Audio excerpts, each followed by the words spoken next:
Sidang jemaat yang dikasihi Tuhan, kita akan mendasari persekutuan kita dengan membaca, mendengar dan merenungkan firman Tuhan. Karena itu marilah kita satukan hati kita berdoa.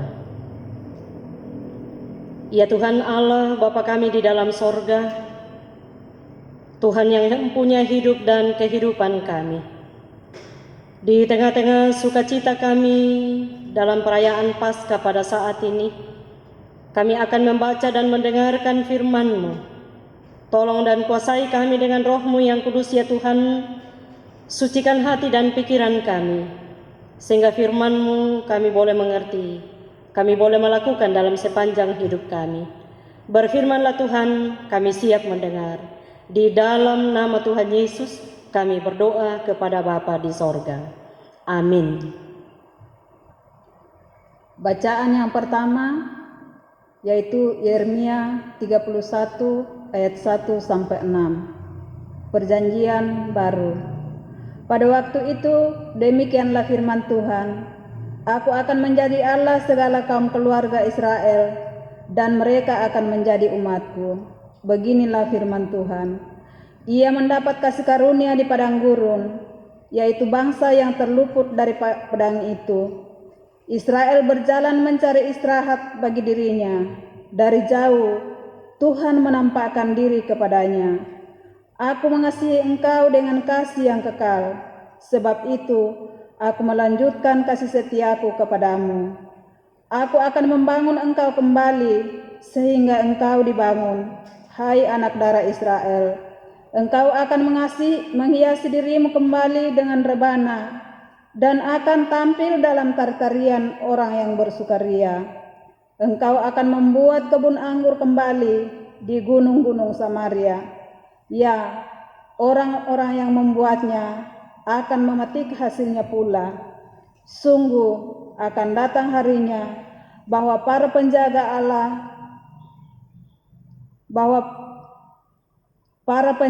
akan berseru di gunung Efraim, Ayo, marilah kita naik ke Sion kepada Tuhan Allah kita. Demikian firman Tuhan. Bacaan yang kedua terambil dari Kisah Para Rasul pasal 10 ayat 34 sampai dengan ayatnya yang ke-43. Firman Tuhan berkata demikian. Lalu mulailah Petrus berbicara, katanya, Sesungguhnya aku telah mengerti bahwa Allah tidak membedakan orang. Setiap orang dari bangsa manapun yang takut akan Dia dan yang mengamalkan kebenaran berkenan kepadanya.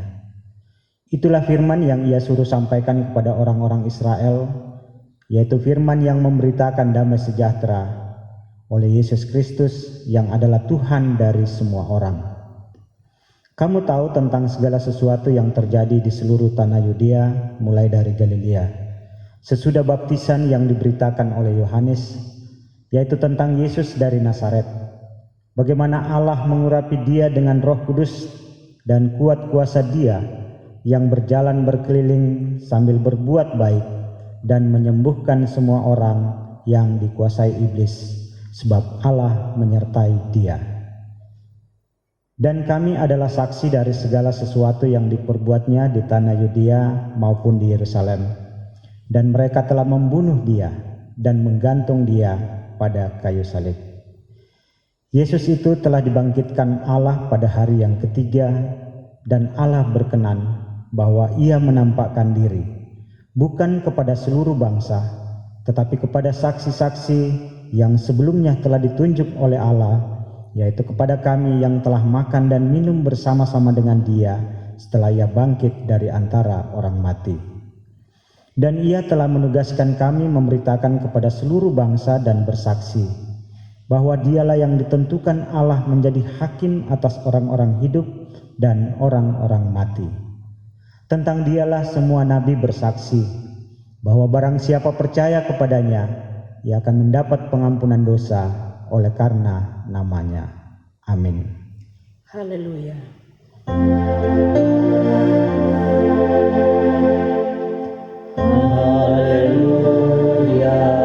Haleluya.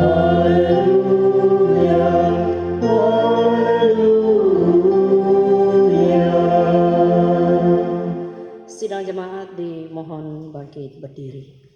Injil Yohanes pasalnya yang ke-20 ayat 1 sampai ayatnya yang ke-18. Pada hari pertama minggu itu, pagi-pagi benar ketika hari masih gelap, pergilah Maria Magdalena ke kubur itu dan ia melihat bahwa batu telah diambil dari kubur. Ia berlari-lari mendapatkan Simon Petrus dan murid yang lain yang dikasihi Yesus dan berkata kepada mereka, "Tuhan telah diambil orang dari kuburnya dan kami tidak tahu di mana ia diletakkan." Maka berangkatlah Petrus dan murid-murid yang lain itu ke kubur. Keduanya berlari bersama-sama, tetapi murid yang lain itu berlari lebih cepat daripada Petrus sehingga lebih dahulu sampai di kubur. Ia menjenguk ke dalam dan melihat kain kapan terletak di tanah, akan tetapi ia tidak masuk ke dalam. Maka datanglah Simon Petrus juga menyusul dia dan masuk ke dalam kubur itu. Ia melihat kain kapan terletak di tanah, sedang kain peluh yang tadinya ada di kepala Yesus tidak terletak dekat kain kapan itu, tetapi agak di samping di tempat yang lain dan sudah tergulung. Maka masuklah juga murid yang lain yang lebih dahulu sampai di kubur itu, dan ia melihatnya dan percaya. Sebab selama itu mereka belum mengerti isi kitab suci yang mengatakan bahwa ia harus bangkit dari antara orang mati. Lalu pulanglah kedua murid itu ke rumah. Tetapi Maria berdiri dekat kubur itu dan menangis. Sambil menangis ia menjenguk ke dalam kubur itu. Dan tampaklah olehnya dua orang malaikat berpakaian putih, yang seorang duduk di sebelah kepala dan yang lain di sebelah kaki di tempat mayat Yesus terbaring. Kata malaikat-malaikat itu kepadanya, "Ibu, mengapa engkau menangis?" Jawab Maria kepada mereka, "Tuhanku telah diambil orang dan aku tidak tahu di mana ia diletakkan." Sesudah berkata demikian, ia menoleh ke belakang dan melihat Yesus berdiri di situ. Tetapi ia tidak tahu bahwa itu adalah Yesus. Kata Yesus kepadanya, "Ibu, mengapa engkau menangis? Siapakah yang engkau cari?" Maria menyangka orang itu adalah penunggu taman, lalu berkata kepadanya, "Tuan, jikalau Tuan yang mengambil dia, katakanlah kepadaku di mana Tuan meletakkan dia, supaya aku dapat mengambilnya." Kata Yesus kepadanya, "Maria." Maria berpaling dan berkata kepadanya dalam bahasa Ibrani, "Rabuni," artinya guru. Kata Yesus kepadanya, "Janganlah engkau memegang aku, sebab aku belum pergi kepada Bapa. Tetapi pergilah kepada saudara-saudaraku dan katakanlah kepada mereka bahwa sekarang aku akan pergi kepada Bapakku dan Bapamu, kepada Allahku dan Allahmu." Maria Magdalena pergi dan berkata kepada murid-murid, "Aku telah melihat Tuhan," dan juga bahwa Dia yang mengatakan hal-hal itu kepadanya. Demikian firman Tuhan. Kure sumanga puang.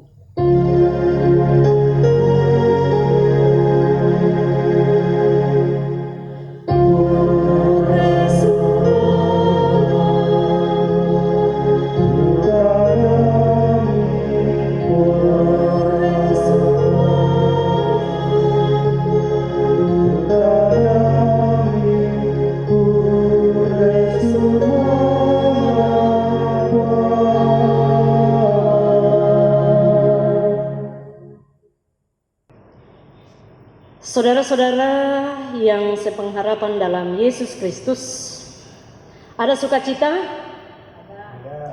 Ya, pasti kita bersukacita.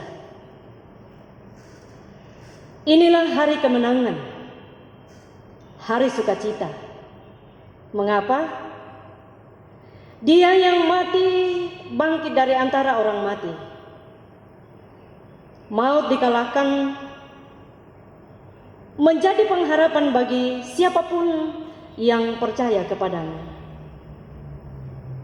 Tema kita pada hari sukacita ini Aku telah melihat Tuhan. Mendengar kalimat seperti ini, tentu berbagai pendapat akan muncul dalam pikiran atau benak kita. Jangan-jangan itu hantu. Jangan-jangan itu berita hoax dan lain-lain. Pada kesempatan yang lain, tentu ada sukacita dengan mengingat apa yang dikatakan Yesus sebelumnya, bahwa pada hari yang ketiga Dia akan bangkit. Ini adalah berita yang sungguh-sungguh benar, bukan hoaks, melainkan berita yang memberi pengharapan bagi dunia ini.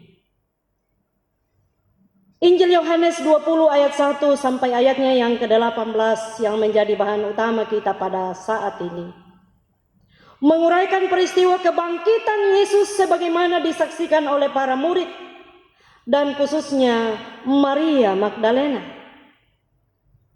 Maria Magdalena di sini bukanlah seorang tokoh yang menonjol. Sosok Maria adalah mewakili mereka yang paling hina, yang secara spesifik mendapat perhatian dari Yesus. Orang-orang biasa seperti Maria yang tetap memelihara kasih yang tetap untuk Tuhan mereka. Saudara-saudaraku yang kekasih di dalam Tuhan, Yohanes mencatat bahwa peristiwa kebangkitan Yesus membawa kepanikan yang hebat bagi para murid dan pengikutnya yang lain. Kepanikan itu berasal dari laporan Maria yang pergi ke kubur dan tidak menemukan mayat Yesus. Itu kita bisa baca dalam ayat yang pertama dan ayatnya yang kedua. Spontan membuat Petrus dan murid yang lain berlari ke kubur untuk membuktikan kebenaran berita yang disampaikan oleh Maria. Dan benar bahwa kubur telah kosong, tinggal kain kafan dan kain peluh yang ada dalam ayat yang ke-6 sampai ayatnya yang ke-7. Yesus yang disalibkan dan mati itu sudah bangkit seperti yang dikatakan sebelumnya. Akan tetapi mereka belum mengerti semua yang terjadi. Kebangkitan Yesus adalah kebenaran utama dalam Injil, sebagaimana yang disaksikan dan ditegaskan oleh Rasul Paulus kepada jemaat yang ada di Korintus. Dalam pertama Korintus 15 ayat 1 sampai ayatnya yang ke-8. Aku mau mengingatkan kamu kepada Injil yang aku beritakan kepada kamu, yang di dalamnya kamu teguh berdiri. Oleh Injil itu kamu diselamatkan, asal kamu teguh berpegang padanya. Seperti yang telah kuberitakan kepadamu, kecuali kalau kamu telah sia-sia menjadi percaya. Dan kita bisa baca ayat seterusnya. Pertanyaan dan sekaligus menjadi perenungan bagi kita adalah, mengapa peristiwa kebangkitan Kristus menjadi begitu penting bagi kita yang percaya kepadanya? Menjadi sangat penting karena kebangkitan itu membuktikan bahwa Ia adalah anak Allah. Dalam Roma pasal 1 ayatnya yang ke-4, kita bisa baca selengkapnya, bahwa Ia adalah anak Allah yang berkuasa, Yesus Kristus Tuhan kita. Kebangkitan itu menjamin bahwa kematiannya demi menebus dosa manusia. Dalam Roma pasal 6 ayat yang ke-4, dengan demikian kita telah dikuburkan bersama-sama dengan Dia oleh baptisan dalam kematian, supaya sama seperti Kristus telah dibangkitkan dari antara orang mati oleh kemuliaan Bapa, demikian juga kita akan hidup dalam hidup yang baru. Kebangkitan itu mendasari karunia Roh Kudus, memberi hidup kekal. Injil Yohanes 20 ayat yang ke-22 mengatakan, dan sesudah berkata demikian, Ia mengembusi mereka dan berkata, terimalah Roh Kudus. Saudara-saudaraku yang kekasih di dalam Yesus Kristus, tugas kita sebagai orang percaya kepada Yesus Kristus adalah pertama, terus meyakinkan dan memberitakan kepada dunia ini bahwa kubur kosong bukti kebangkitan Kristus. Batu besar penutup kubur itu terguling sebab tidak mampu menahan kuasa kebangkitan Yesus dari dalam kubur atau dari kematian. Mayat Yesus tidak dicuri atau diambil seperti pikiran Maria. Dia bangkit dari kubur. Kubur yang kosong membuktikan bahwa kematian atau maut yang disimbolkan kubur telah dikalahkan, dipatahkan oleh kuasa kebangkitan Yesus Kristus. Pertama Korintus pasal 15 ayatnya yang ke-26. Saudara-saudara kekasih Tuhan, dengan beriman, menaruh pengharapan kepada Yesus yang bangkit adalah solusi dari setiap keraguan, setiap kecemasan, setiap kekhawatiran, bahkan ketakutan yang kita alami. Ada begitu banyak batu-batu besar yang berupa masalah dalam hidup kita, yang tentu tidak mampu kita gulingkan sendirian. Tetapi bersama Yesus semua ada jalan keluarnya. Amin. Hidup tanpa Kristus bagaikan kubur yang kosong, yang hampa, tanpa harapan, bahkan menakutkan. Oleh karena itu, Kristus bangkit memberi kita hidup yang berpengharapan. Hidup bersama Kristus yang bangkit adalah hidup yang bermakna dan bukan lagi hidup yang hampa tanpa arti. Karena itu buatlah hidup ini selalu bermakna karena Kristus. Yang kedua, teruslah memaknai Paskah atau hari kebangkitan Kristus dalam kehidupan ini. Sebagaimana perintah Yesus kepada Maria untuk pergi memberitakan kepada murid yang lain tentang perjumpaannya dengan Yesus yang bangkit. Maria dengan sukacita menyampaikan berita Paskah dengan mengatakan, "Aku telah melihat Tuhan." Kalau Maria bersukacita karena telah melihat Tuhan, maka kita pun memiliki sukacita yang sama sekalipun kita bukanlah saksi mata kebangkitan Kristus seperti Maria. Dalam iman kita pun melihat, bahkan meyakini dan mengimani bahwa Yesus sungguh telah bangkit. Karena itu kita dipanggil untuk memberitakannya, menyampaikannya, menyaksikannya kepada dunia ini. Saudara-saudara yang kekasih, mengaminkan Tuhan yang bangkit dari antara orang mati berarti kita pun yakin bahwa kita akan dibangkitkan kelak.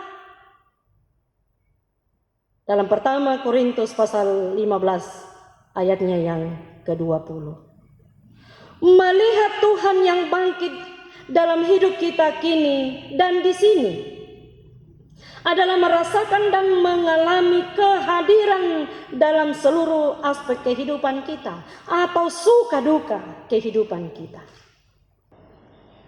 Teruslah membangun komitmen berjalan bersama Tuhan serta memberitakan kepada semua orang tentang kebangkitan Kristus, supaya semakin banyak orang melihat dengan mata iman bahwa Tuhan yang bangkit dan terus merasakan kehadiran Tuhan dalam kehidupan kita, termasuk dalam kondisi yang sedang kita alami, negara kita alami, dunia alami dan hadapi sekarang ini.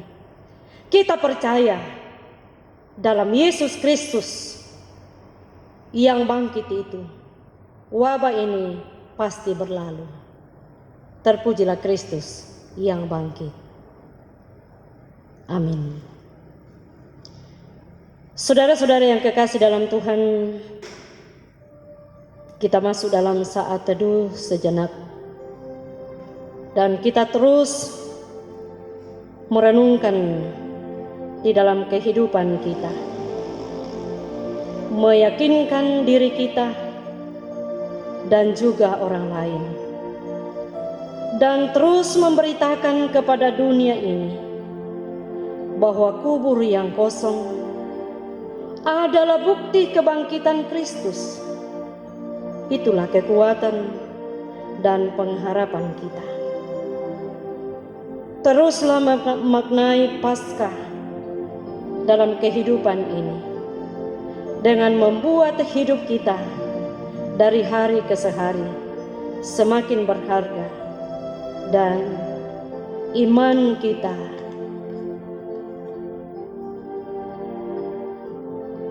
pun berkata, aku telah melihat Tuhan. Tuhan yang mana? Tuhan yang bangkit, Yesus Kristus, Tuhan kita.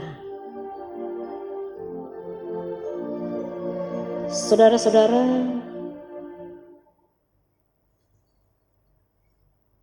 yang kekasih di dalam Tuhan, demikian firman Tuhan. Tuhan memberkati kita sekalian.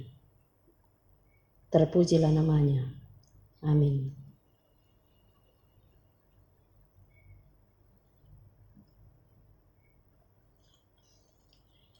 Mari bersama-sama kita akan satukan hati kita.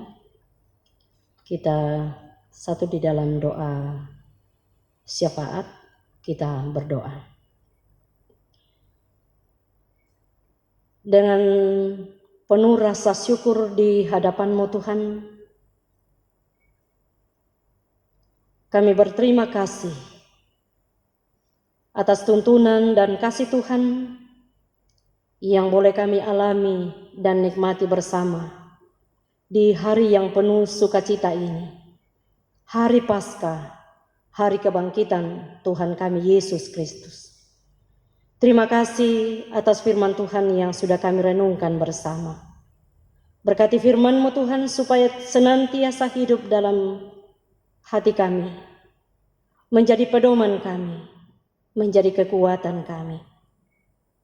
Ya Bapa kami di dalam sorga, kami mau berdoa dan bersyukur kepada-Mu Tuhan, bahwa sekalipun kami diperhadapkan dengan pergumulan yang sangat berat, kami percaya bahwa tidak ada satupun yang dapat menjadi penghalang bagi kami untuk menyembah Engkau, memuji dan memuliakan akan nama Tuhan.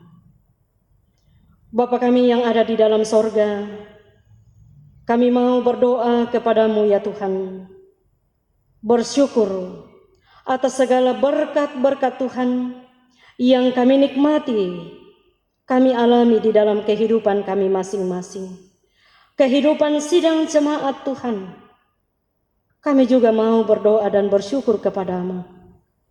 Untuk saudara-saudara kami, untuk orang tua kami, dan anak-anak kami yang boleh diberi kesempatan untuk merayakan ulang tahun mereka, baik yang berulang tahun mulai tanggal 6 sampai tanggal 12 April ini.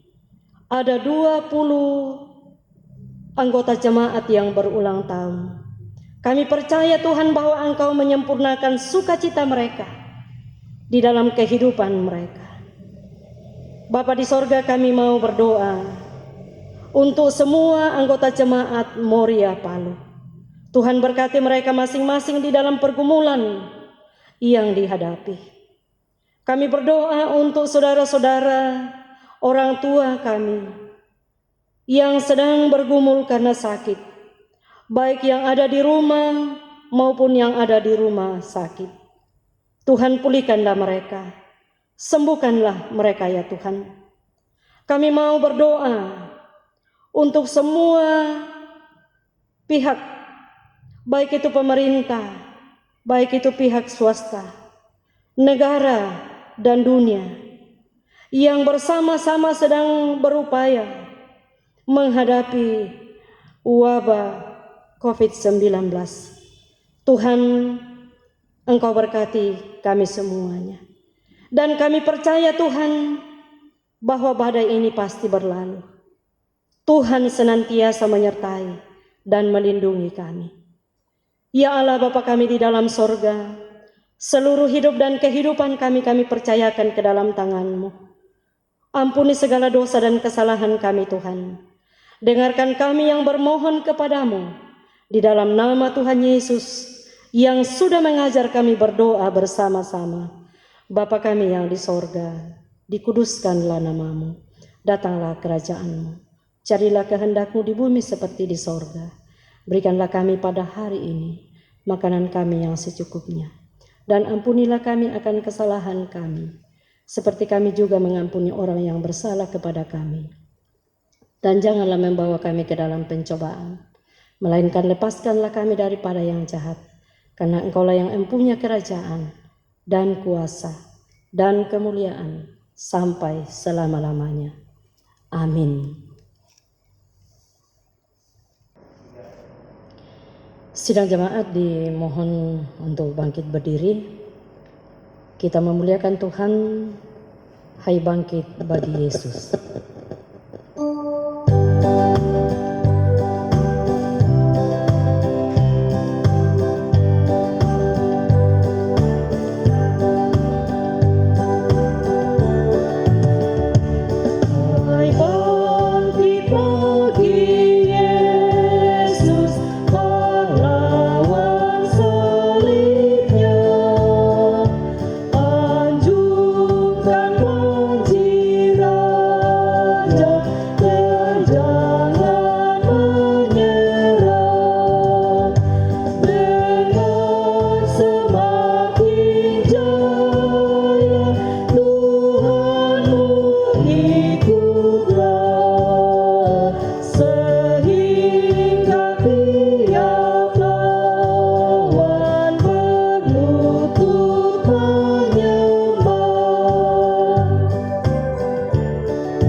Saudara-saudara, pergilah, beritakanlah kepada dunia bahwa Kristus telah bangkit. Dialah keselamatan kita.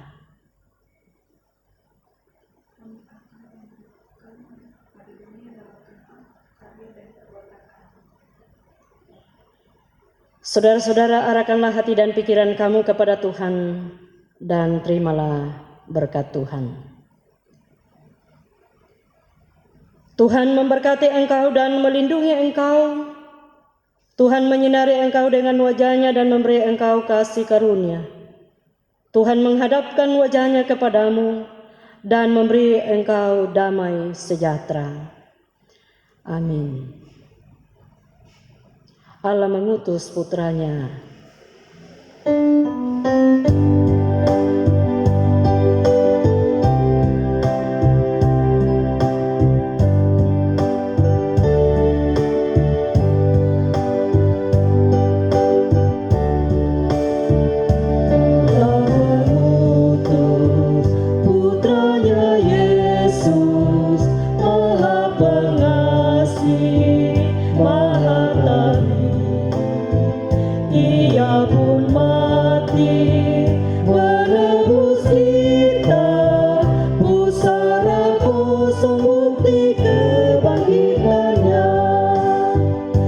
Karena Yesus hidup pada hari esok, karena Dia hidup, ku tak gentar. Dan aku tahu hari esok di tangannya, dan hidupku berarti karena hidupnya.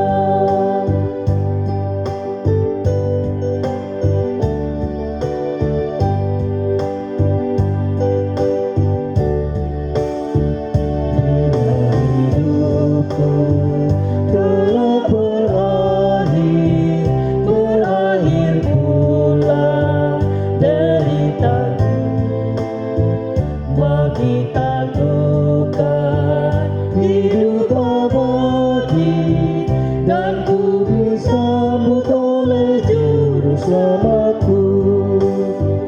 Karena